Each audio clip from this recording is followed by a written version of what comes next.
Mudathir, what have you got as the least important? Plenary. Okay, plenary or plenary. Okay, as the least important. Okay. Why do you think that? This is really interesting, actually. Why have you got plenary as the least important?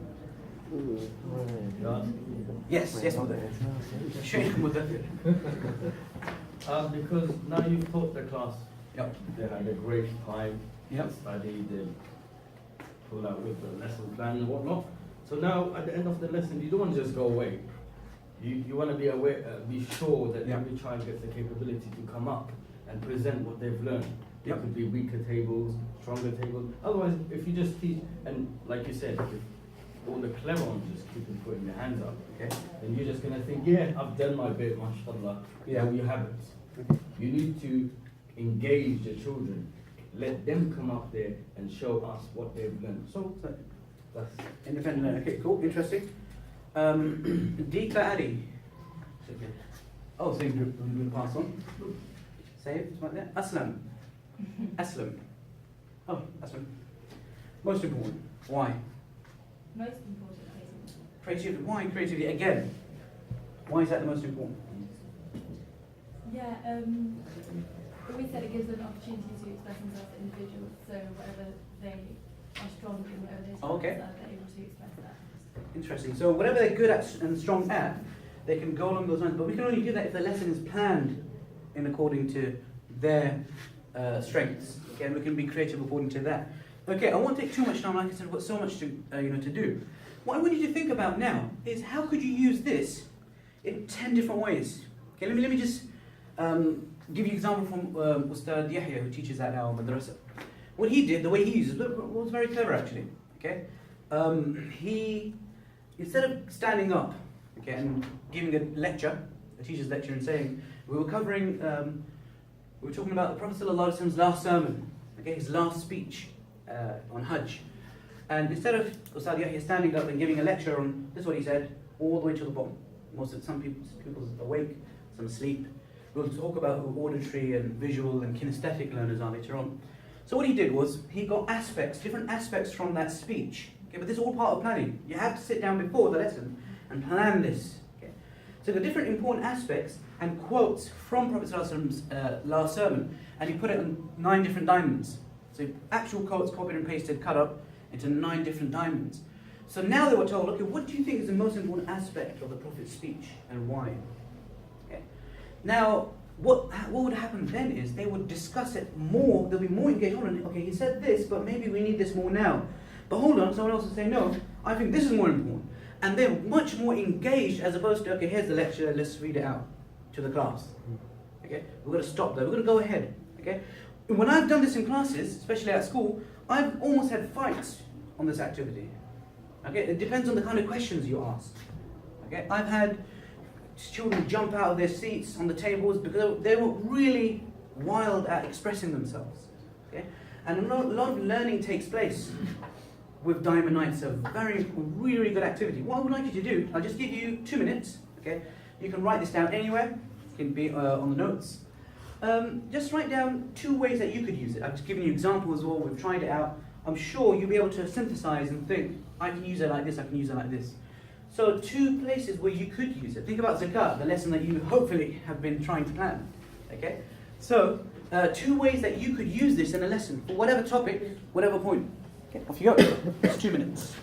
I won't chime you this time, but I'll keep an eye on the watch. That's quite good. Idea. Okay. You can discuss it amongst yourselves, that's fine as well. Any fiqh issues like wudu, ghusl or anything, but then maybe not because it's not about what you think it's about. Fiqh issues are like, they're set. Yeah, you can like relate it to, although you can, I don't know if you come up with 9 points, but more about the principles, so wasting water. Okay, we've got another minute. We've got very less time actually. Come on together. Hygiene. I mean, I think one of the important things we need to consider is that there's no right or wrong answer. Yeah, definitely. Others they feel like, how can you genuinely pick out the least important aspect? It's worth it, so for example, you just can't do it, but that's what's so good about it, I think. That's what the challenge is. You can't really put that box, can you? And the main important thing about this is not about what's important. The most important thing is that they're fully engaged. That's the most important thing, and they're discussing otherwise. And learning from each other. Exactly, and teacher can always at the end say, look, we did this because of this. It doesn't mean one is actually more important than the other. Okay, everyone has their opinions, etc. I've done this with in a madrasa with 4 or 5-year-olds. Okay, and it was basically what's the most important thing as a Muslim. So I had salah there, I had stopping a bully, I had la ilaha illallah, helping others. So interestingly, the ibadat were at the top, all the helping others are down the bottom. So that told us that what we need to do now is we need to engage them with, hold on, but Prophet ﷺ, you know, his akhlaq were unbelievable, amazing. Then we spoke about the akhlaq of Prophet ﷺ. To say, look, this is very much interlinked with worship. This is worship. It's a higher form of worship. So because what they think is Islam is just worship and it's not to do with the life. So that's one way we engaged them. Then we played it again, and then it was more mixed. So basically, that was progress taking place. You understood? Yeah. So that's just one way of doing it. So just there's 1,000 ways you could use this. And what Ustadh Hamid, I was really impressed with that, but I don't think I've got time to say it. That was really good. I'm just thinking in terms of. Okay, I'll give you 50 seconds. You could use it for which is good. Safety. And yours, how could you use it in Sirah, for example? I was thinking maybe we could. I mean, if they're a bit more high level, they know what's happening in the world. Then you talk them which word you think was But is there enough battles and stuff to cover? No, not just battles, we have events. Yeah. Not just battles, Okay. we have events. Okay, 30 seconds. like turning points for the Muslims. Yes. Because there are a lot of turning points. So again, you're discussing, good discussion going on. Well done, mashallah. And the good thing with that is, once you like for example, the Battle of Badr, if you just say that, they'll start discussing Okay, 10 the Battle of seconds. Badr amongst themselves. And then, subhanAllah, there'll be summarised lessons. Yeah. The clever ones will be summarised in it, and then Definitely. everyone will benefit. Okay, 5, 4, 3, 2, and 1. Okay, as a teacher, I have been just hearing around what the discussion is going on, and it's really, really good. Okay, so you're already engaged just by this activity. Okay, rather than just using a textbook, you can use the textbook, be more creative. Okay, like Ustadh Yahya did once again. One more thing I wanted to just mention: I did this Diamond 9 activity in a madrasa with 4-year-olds and 5-year-olds. Okay, and what I did with them was, on each diamond I put down stuff like prayer, so salah, put down la ilaha illallah, testification of faith, helping others, helping someone who's being bullied, helping a neighbour. So I put those 9 different things, and interestingly, what all the little kids did was they put all the worship at the top and all the helping others at the bottom. So that gave us a chance to now think, okay, this is not what Islam is all about, is it? Okay, because akhlaq, Prophet's akhlaq, and they're unbelievable, etc. So what we did then was, as a teacher now, once they're engaged, they're already discussing it, and some of them were arguing back with me. They said, no, Hajj is more important. It's not doing this. Or I said, no, hold on, but what about this hadith? And I'm talking with 5-year-olds now. Okay, but it's completely different. So at the end, what happened was we spoke to them about akhlaq of Prophet ﷺ and how it's interlinked with ibadat and worship. And then we did that again after some time, and then it was more mixed. So that tells us there's progress has taken place. They've understood. Okay, there's engagement taking place. And rather than me just lecturing them, they are able to engage themselves independently. And that's what I was talking about before. Okay, shall we move on? So inshallah you will use this. Okay? There are, these outlines, you can just make them up yourself on the computer, and also with the resources, you can find it somewhere on there as well. So you can just change all the words, put up your own, cut them out. Okay? Okay, popcorn. We do this in class sometimes in our madrasa. So what the thing is, all they have to do, because children, they're hyperactive. It's the time of the iPads when everything's really colourful and beautiful. So what we tend to do is, look, whatever you know about zakat, sadaqah, just stand up and shout it out. So then it's like popcorn. The classroom transforms into like a microwave with children just popping up. Okay. And what we tend to do, I won't do this now because we've got less time. What we do is some of the important points that they mentioned. So for example, giving to others. Write down giving. Okay. Giving money. Okay. Money. Charity. Someone stands up. Charity. So we get the most important key words. Write them down. Okay. We do this for about a minute or two, and then we start picking up one or two of those important ones and discussing it with the class. That's another starter, bell work. Okay, as soon as they come in, you can do this. And they really get engaged with this. You'll be amazed how engaged they are with this. So what they would do, just imagine, they're allowed to jump up, shout, they can do any of these things. Okay? So would you like to try it? Or you wouldn't want to do it, it's too early in the morning. Okay. But you can try this in your madrasas and your institutes. Okay, let's move on, inshallah. Popcorn, very important. Circle that on your printouts and say, we'll try. Okay, definitely. Okay, now, if you've noticed so far what I've done, okay, what I did so far, I did some of this stuff without you even noticing. So I was teaching you without you even knowing that you were learning. I'll show you a clip in a minute, talking about the theory of this. What I did was something called PPPB, called pose, pause, counts, bounce. Now what does that mean? Let's get let's get our educationist on this. Okay, now this guy. So we don't get away from this IRE, this initiation, response, evaluation. I think the church is called what we're Okay, so when we're inside the classroom, this person, all he does, okay, Dylan William, he's an educationist, okay, so he goes from school to school. You probably see him, you might see him on TV here and there. He's given his life just to questioning, asking questions, assessment. How do you assess people? Yeah? How do you know they've learnt or not? Yeah? So what he does, that's all he does. I mean, day in, day out, how can we do this better every single day? He goes over how we can do this better in our school. So he knows what he's talking about, kind of thing, okay? I got this idea from him. Not directly, but well, the sonnet was kind of broken in between, so indirectly. Yeah. Okay, so listen carefully, inshallah. I'll really go over again what he says. It's in classroom. Teacher says something, initiation, student responds, teacher evaluates, IRE. I call it serial table tennis. What we need is more basketball. Okay, so this happens not just in madrasa, in school as well. So I'll ask Ustadh Yahya, so what does it mean? He'll say this is okay. Okay, yeah, well done, blah blah blah blah blah, very good, you change it like this. Okay. Then I'll move on to someone else saying, okay, what does this mean? Then it'll just be one student back to me, one student back. That's what he's talking about serial table tennis. Yeah. How should it be?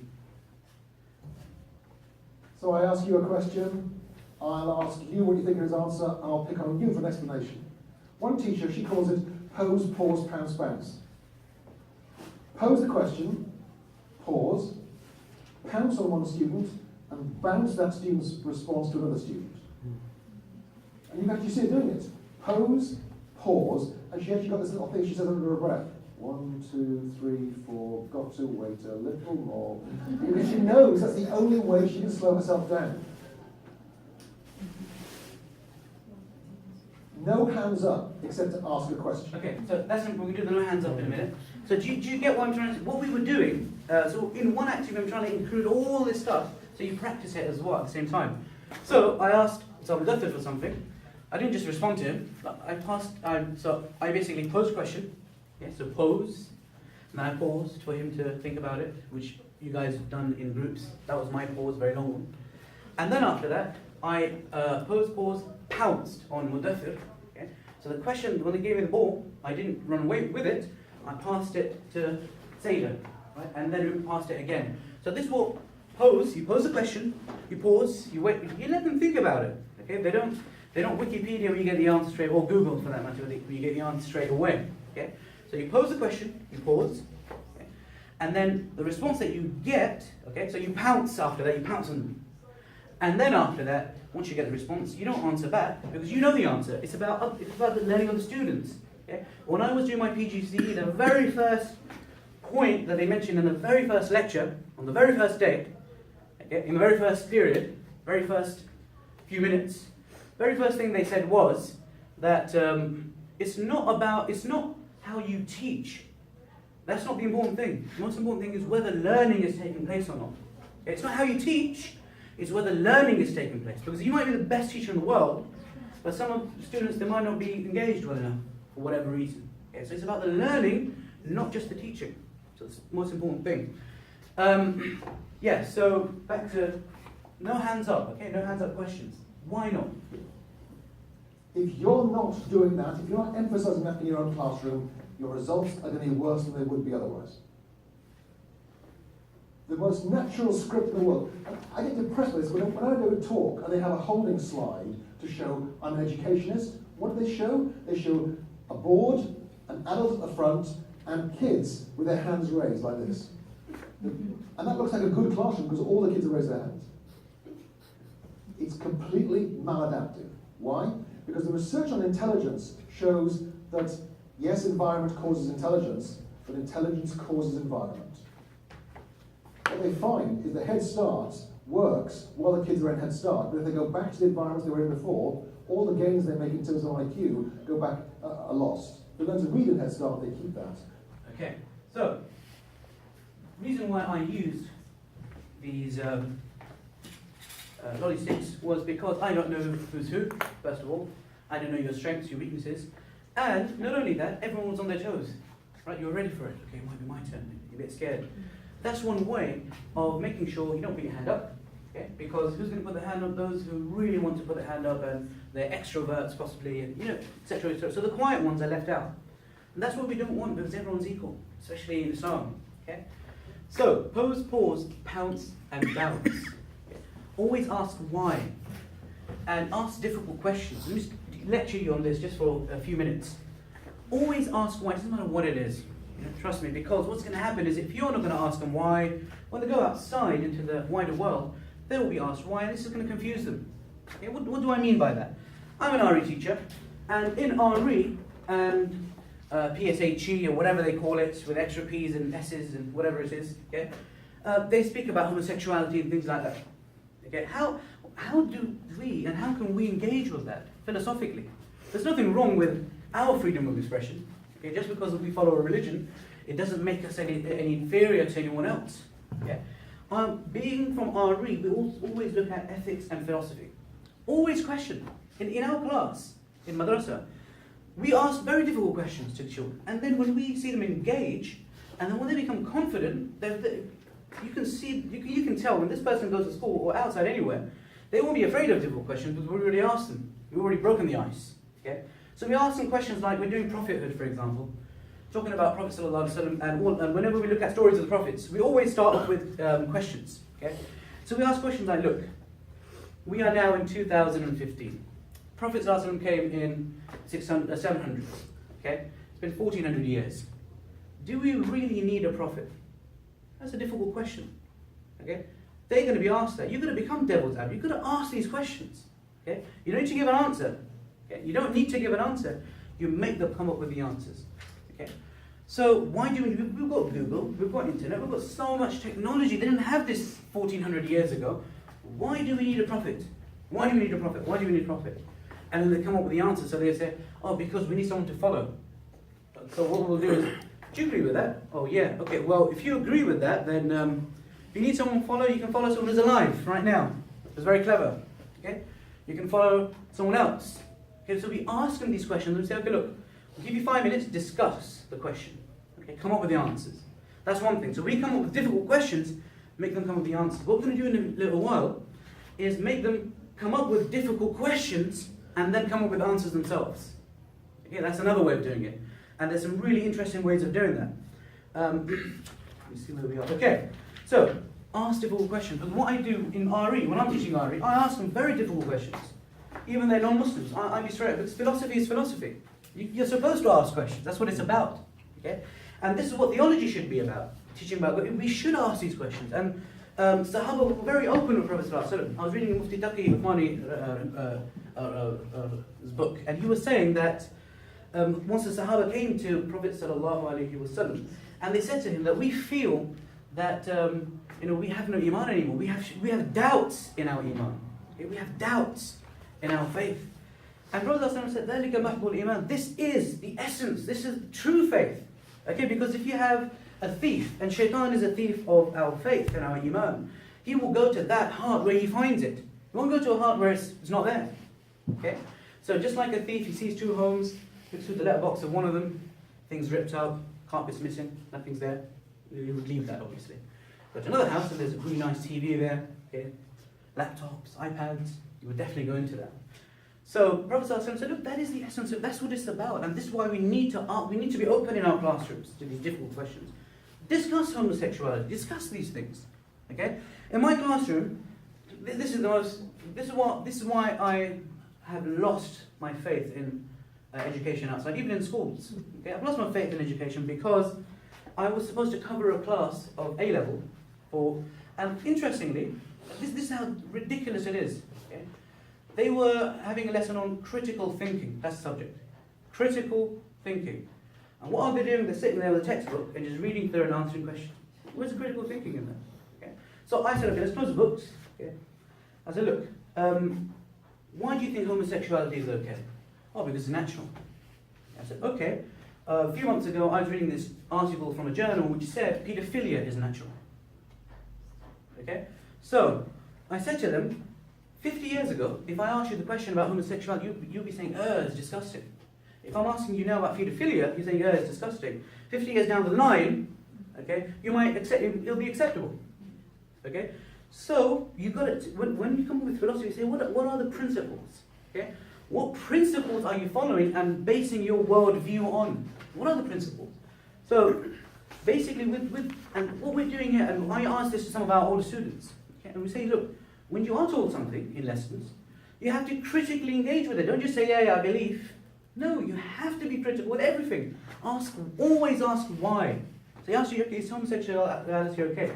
She said, yes, of course, it's natural science, blah, blah, blah. She said, okay, that's fine. Okay. What about paedophilia? If your principle is it's natural, scholars now are coming up with the results that paedophilia is also natural. So is that okay? They're like, no, it's not okay. So where's your principle? Okay. So this is how we need to go about this. We say, look, you just question, and you question the question. You've been doing that. Why do Muslims do it? Okay. Teachers, I won't give the answer, but teachers, you've got to come up with this. You've got to engage. Okay. And first of all, you don't always give the answer. Make them find an answer for themselves. That's the most important thing. That's why when students say to me, in our madrasa as well, the big students say, look, tell us what it is. I say, no. My job is to ask the questions. Your job is to answer them. That's it. Okay? So this is one way of doing it. Now, coming to questioning, let's do it a bit more structurally. Okay, before we do that, I want to explain in our madrasa what we do. Okay? Everyone look at this picture, first of all. Yeah. This is basically an artist's sketch of how Darul Hikmah was in Baghdad. That's a classroom. Okay, that's a classroom. Interesting classroom. Someone's doing independent learning right there. Okay. These guys are discussing something, probably Diamond 9 activity. This brother, he's more into reading. He's reading a book. Okay. They have this a paper in their hand that they discuss. You can't see who the teacher is. Who's the teacher? I can't point out the teacher. Sorry, which one? Can anyone tell which one's the teacher? The one at the front? This one? This one, yeah? This one? Okay, middle one, okay. They could all be teachers or they could all be students. We can't reach out. Another picture from the Ottoman Empire. Okay, same Darul Hikmah, but drawn by someone from the Ottoman Empire. Okay, again, that's a classroom. So everyone is doing what they're best at. So if we have someone here who's just sitting and reading a book, okay, this brother looks like he's writing something, or this sheikh actually, or whatever he might be. He's doing something. These guys are doing practical inside one classroom. Okay, these brothers there looking at the astrolabe. Okay, he's pointing at it. He's doing something else, and this brother looks like he's trying to shoot an arrow, but he's measuring something. Yeah. This brother's just standing there and just looking at everyone. He might be the teacher, facilitating their learning. So I kind of feel from this picture, they had what the West is trying to go towards: pure independent learning going on. It doesn't matter what age they're at. We start from the very younger age. This is how I feel the classroom should be. Okay, we shouldn't be teacher with students around them. I've taught in many different environments. I think that environment kills creativity because when you sit down, that's it. You're gone. Okay, you're just going to lecture after that. That's how it works. That's how it is. This is very different. Okay, so do you get the point I'm trying to make? Like in our classrooms, look, there's a close picture. Yeah, they've got some really interesting things on the table all over the place. Yeah. So he's good at writing. He's good at reading. They're doing what they're best at. Okay, but they're still learning at the same time. In a normal madrasa, like I said, teacher, and the way that learning takes place is, see the arrows? Teacher, student, teacher, student, student. Zero table tennis. In general, schools are a bit different. Okay? You have a teacher, the students do learn from each other here and there, and student teacher, student teacher. What we do in our madrasa is, can you tell who the teacher is? You can't, because you're not supposed to. Okay? And students learn from each other. Okay? What happens is our teachers plan, and plans come in on Fridays, sometimes Saturdays. And what happens is, the way it's planned is students are engaged with whatever they're doing. So the teacher looks back, and Mufti Sahib was here in our lessons. Teacher stands back and learning is going on. Everyone's just engaged with what they're doing. And we have about 2-3 teachers in every class, sometimes 4 or 5. And what they do is, especially with the young kids, they just go and help them out. Yeah, see what they're doing, see if they need help. Okay, bigger classes. I prefer a bigger class with 2-3 teachers as opposed to a smaller class with 1 teacher. I think it works better so far, what I've seen. So in our big class, we have 24 students, 3 teachers. Okay? Because it's not just one teacher and everyone learns from him, they learn from different teachers. And it's not like it's from the board all the time. Quick information from the board, and then everyone gets on with what they're doing, and the teacher comes round. And the purpose of the teacher is to ask them these difficult questions. So they're doing their learning. Teacher's there to confuse them, say, look, why is that? Why is that? And that makes them think more. Okay, so this is what I think learning should be and should look like. What we'll do, should we have a little break? Or should we just do this and then have a little break? Sorry? There you go. It shouldn't be too long. I'll try and cut down. Let's see how long this is.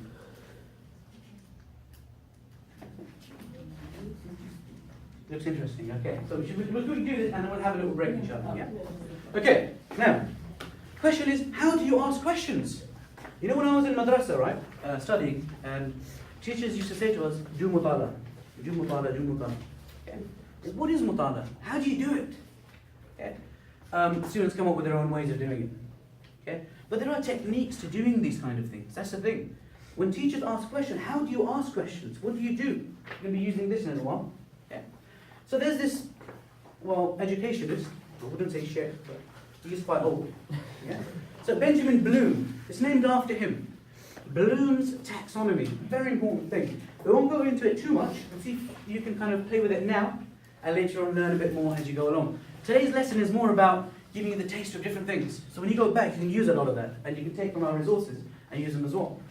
So, Bloom's taxonomy, he has come up with a way that you don't ask the same questions again and again. I've seen many madrasa textbooks, it's very sad, it's very sad. Yeah? Their questioning is just lower level questioning, just down here. That's it. Okay? We don't engage our students. They just ask to memorize this, learn that, read this back to me. Okay, that's all it is. It's not like design this, you know, construct this, devise a plan for this. It's not about judge this or criticize this, be critical of that. It's not like that in our madrasas. It's always about remembering and understanding 2 very lower level or lower skills, which are therefore very basic primary school. Okay? So Bloom, he came up with this hierarchy of asking questions. Okay? When we're asking questions, we should start from the remember, okay, and move our way up. And when we're writing lesson objectives, this is where we use the verbs from here. Okay? When we're writing lesson objectives, we might have 3 objectives. Okay? Use one from here, one from here, one from the top. You'll have a better lesson. It works like that. Okay? Now I'll give you an example. I've given you a link there as well. You've got this, and you know Bloom's now. You have some idea of Benjamin, how he looks like, okay, and what he's done. Research, because we can't tell you everything now. You've got to research this guy. So, if you look here, the front one's just about remembering stuff, then it's about understanding, then it's about applying that. Islam is about this, isn't it? Yeah? Islam is about applying. We are, however, only up to remembering and understanding. And that's the unfortunate thing. We should be up here. I think when Muslims were up here, that's when they were doing really good in the world. Okay, now we're just down here, not doing so well. Okay? And those who aren't up there doing that, they're just looking down upon us and understanding and remembering. Okay? So we should take our learning objectives and go upwards. You know, let me give you an example. Can you see this?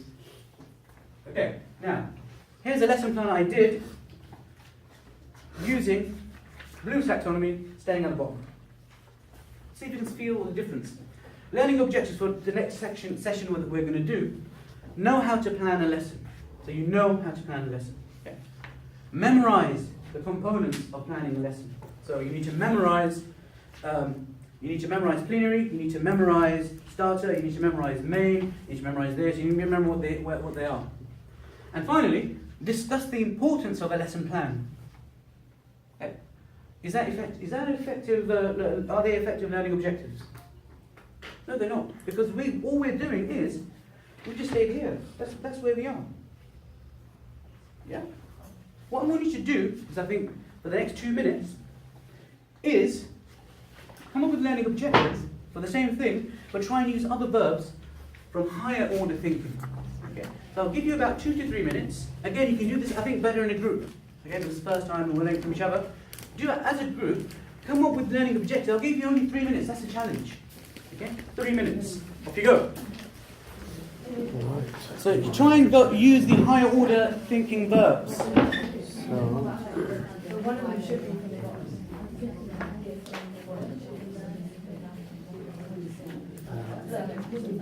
I'll choose one from the bottom first. Then. it might not be relevant, but I think I'm thinking about, you could write something like, be confident in knowing how to plan a lesson. Okay, can I just also add, sorry, can I just have your attention again? Can I also add, the purpose of lesson objective is like the menu. Okay, going back to the menu, it's all about what you're going to be doing. So lesson objective is what you want them to attain by the end. Okay, what will they be doing, and what will they be gathering by the end? Some call them lesson objectives, learning outcomes. Outcomes are what's going to be the outcome of the learning. What will they be able to do? You can either write those, or learning objectives, what do you want them to do by the end of the lesson? Okay, so come back to that, you carry on with the discussions. You've got about 2 minutes. I'll come round to listen into your discussions.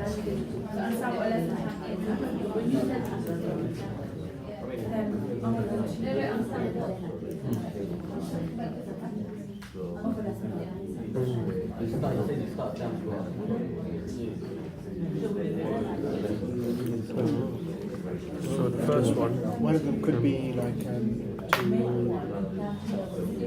produce a lesson plan by the end. That could be like how many lesson objectives are we getting? They're creating lesson objectives. Yeah, that's the lesson. So we could do make that the third.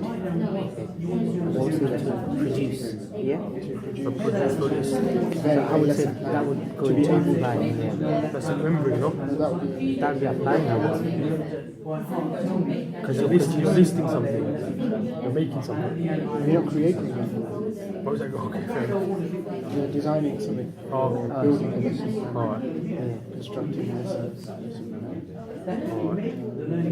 Yeah, so instead of saying memorize the component lesson plan, if you produce it, automatically you'll be memorizing them anyway. Because to produce one, you have to have memorized them. So that all comes into it.